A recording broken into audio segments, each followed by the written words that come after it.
La France possède la première zone économique exclusive maritime au monde. Elle totalise pas moins de 11 700 000 km² de mer, soit plus que la superficie totale des États-Unis, du Canada ou de la Chine. Des territoires sur lesquels la France a l'entière exclusivité pour l'exploitation des ressources halieutiques, de pêche donc, mais aussi minérales et énergétiques. Ces eaux représentent 18 fois la superficie de la métropole. Ce qui est plus étonnant, c'est que 96% de ces eaux sont réparties aux quatre coins du monde sans proximité immédiate avec la métropole. Elle vient d'où cette suprématie maritime ? En fait, c'est du fait de son passé colonial.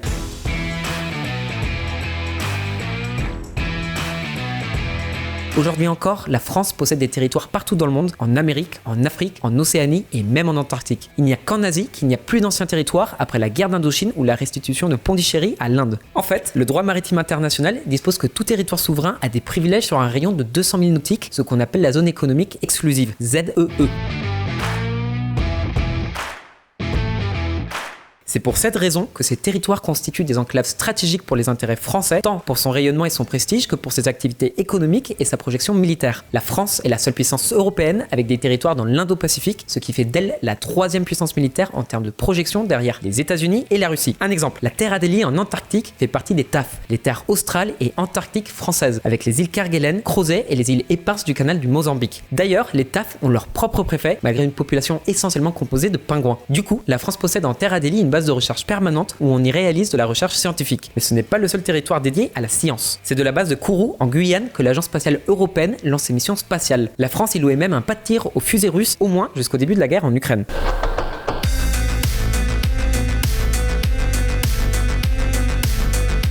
Alors, quelle est l'emprise de la France sur ces territoires d'outre-mer ? Pourquoi on parle parfois des territoires oubliés de la République ? Quel est le lien entre la métropole, Paris, et les collectivités ultramarines ?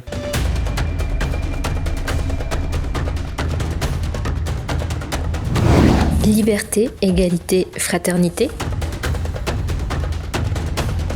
Cette belle devise n'est pas systématiquement appliquée. C'est en tout cas ce que semble croire une partie des 3 millions de Français qui vivent dans les territoires ultramarins. Et parfois à juste titre. Commençons par le portefeuille, c'est là que les inégalités sont les plus criantes. Les conditions socio-économiques de nos concitoyens en Outre-mer sont bien moins bonnes que celles des métropolitains. En Outre-mer, le taux de pauvreté est beaucoup plus élevé qu'en métropole. Près de 15% de la population métropolitaine est sous le seuil de pauvreté, mais à Mayotte, ce taux atteint 77,3%. La Guyane, la Guadeloupe et la Martinique ne sont pas en reste avec respectivement 53, 35 et 29% de leur population sous le seuil de pauvreté.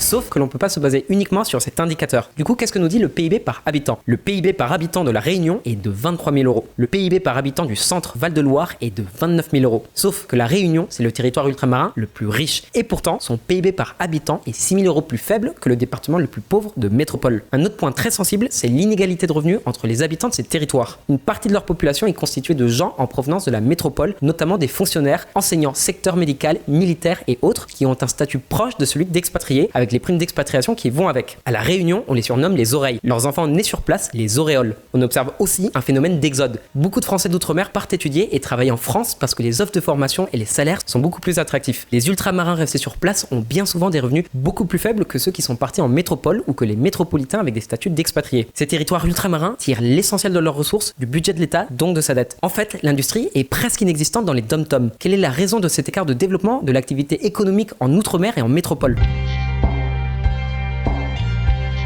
La très forte centralisation de l'État, une particularité très française. Londres, qui eut un jour un empire comparable, voire plus grand que le nôtre, a délégué aux pouvoirs publics locaux sa mission régalienne. Paris a fait tout le contraire. La législation, le cadre réglementaire, les normes commerciales et la fiscalité sont des sujets qui sont traités uniformément en métropole dans les hauts lieux du pouvoir. Des décisions qui sont ensuite appliquées à la lettre dans les territoires sans tenir compte des spécificités locales. Alors c'est vrai qu'il y a eu des tentatives de réforme territoriale pour décentraliser le pouvoir et déléguer davantage de responsabilités aux collectivités, tant en métropole qu'en outre-mer. Mais ces tentatives sont encore trop timides. Il existe deux exceptions, celles de la Nouvelle-Calédonie et de la Polynésie française. Ce sont deux collectivités territoriales et non pas des départements qui possèdent leur propre système politique composé d'un gouvernement local, l'exécutif, et d'un congrès pour les débats législatifs. Un exécutif qui consulte régulièrement le Conseil d'État, donc avec une indépendance toute relative. L'État continuant toujours d'assurer les fonctions régaliennes.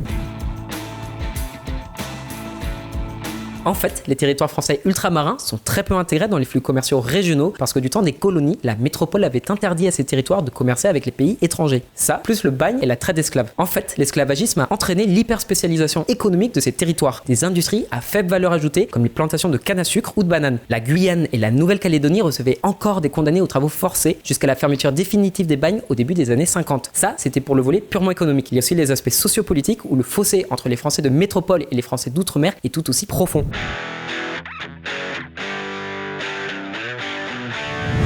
Un sécessionnisme calédonien. Attardons-nous sur la Nouvelle-Calédonie, un cas emblématique. C'est un archipel du Pacifique Sud composé de 5 grandes îles et d'une multitude d'îlots périphériques. La distance entre la métropole et cet archipel est de 16 600 km. Avec la Polynésie française, ces deux territoires sont les seuls sur lesquels la France exerce sa souveraineté qui sont inscrits sur la liste de l'ONU des territoires à décoloniser. Évidemment, cette décision fut contestée à plusieurs reprises par la France au sein des Nations Unies. En leur accordant un degré d'autonomie plus important, la France estime s'être conformée aux exigences de décolonisation. C'est en 1998 qu'avait été conclu l'accord de Nouméa qui prévoyait que la Nouvelle-Calédonie puisse organiser 3 référendums pour statuer sur son indépendance en 2018, 2020 et 2021. Le dernier en date s'est soldé avec la victoire du camp pro-français, plus de 96% contre le camp indépendantiste avec moins de 4%. Une victoire à relativiser étant donné le taux de participation de 44%, soit moitié moins que le premier référendum de 2018. Le taux d'abstention des Calédoniens favorables à l'indépendance a été très important. Ils estimaient que les conditions d'un scrutin serein du fait de la pandémie du Covid-19 n'étaient pas réunies. L'objectif, décrédibiliser le référendum. Le mouvement indépendantiste nouveau-calédonien rejette la légitimité du vote non. Le Conseil d'État a d'ailleurs rejeté la demande d'annulation des résultats par le Sénat coutumier pro-Kanak, entérinant ainsi le maintien de la Nouvelle-Calédonie au sein de la nation française.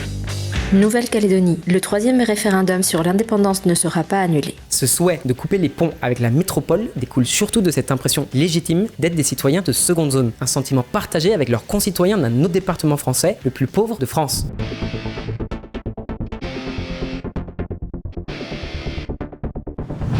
Des bidonvilles en France.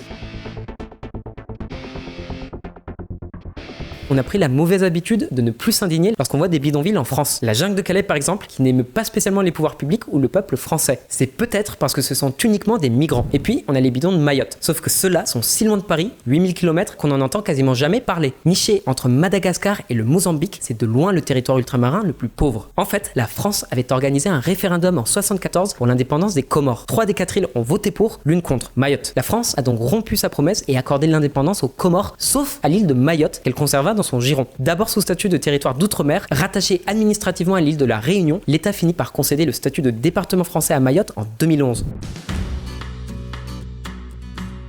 Et malgré le cadre idyllique, les Mahorais vivent en majorité dans des conditions indignes et insalubres. Et même comme ça, on y vit mieux qu'aux Comores. Ce qui, en soi, explique les flux massifs de migrants comoriens qui s'entassent dans des kwassa-kwassa pour tenter la traversée. Ce sont plusieurs milliers d'entre eux qui ont trouvé la mort seuls en mer, attirés par la promesse d'une vie meilleure. Aujourd'hui, 70% des naissances sur l'île de Mayotte sont issues de l'immigration clandestine.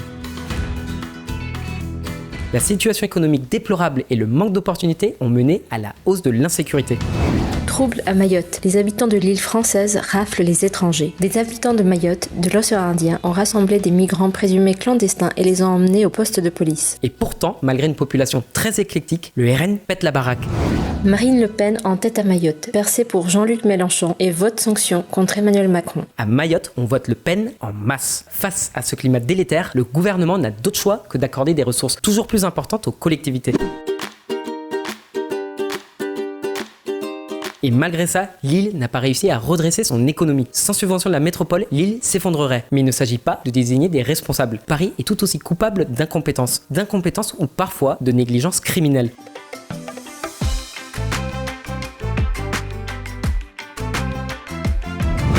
Les Antilles empoisonnées. Les Antilles, ce sont les départements de la Guadeloupe, de la Martinique, mais aussi les territoires de Saint-Barthélemy et de Saint-Martin. L'île de Saint-Domingue, aujourd'hui Haïti et la République dominicaine, fut un temps une colonie française, mais acquit son indépendance en 1804. Une indépendance qui coûta très cher aux Haïtiens, mais ce sera l'objet d'une autre vidéo.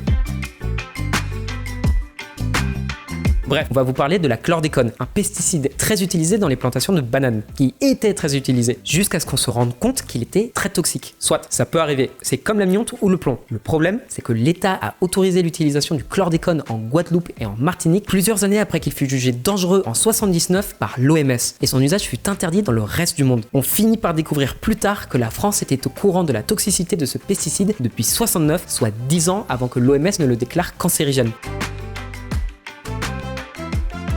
Aujourd'hui, la Guadeloupe et la Martinique détiennent les tristes records du taux le plus élevé de cancer de la prostate. Le lien est assez évident. Or, réfléchissez bien au message que les autorités françaises ont envoyé aux agriculteurs antillais. Leur vie, leur santé, leur avenir valaient moins que des bananes. Malgré nos grands idéaux révolutionnaires et nos principes humanistes, on fait pas beaucoup mieux qu'une république bananière. Surtout que ces départements ont été en première ligne de la traite négrière. Quand l'esclavage fut aboli en 1848 pour la deuxième fois, vu qu'il avait été restauré sous Napoléon, la France indemnisa les propriétaires d'esclaves pour le préjudice subi, mais pas les esclaves. Et dire qu'on coupait la tête du roi au nom de l'égalité, de la liberté et de la fraternité. Ces territoires ultramarins n'ont pas réussi à amorcer une transformation pour devenir des enclaves financières, touristiques ou industrielles. C'est pourtant possible. Le Royaume-Uni y est bien parvenu avec Gibraltar, les Bermudes et Hong Kong jusqu'à il y a peu. La hausse de l'insécurité, l'intensification de l'immigration clandestine et l'absence d'industrie locale auraient dû convaincre Paris de l'importance de déléguer aux collectivités ultramarines plus de pouvoir. Jusqu'à il y a pas longtemps, les immeubles en construction dans nos territoires situés sous les tropiques devaient encore être bâtis selon les normes d'isolation thermique décidées en métropole, c'est-à-dire pour des hivers continentaux. Voilà, de notre côté, on pense avoir fait le tour de la question. Si vous avez des trucs à rajouter, n'hésitez pas. D'ici la prochaine vidéo, vive la République et vive la France.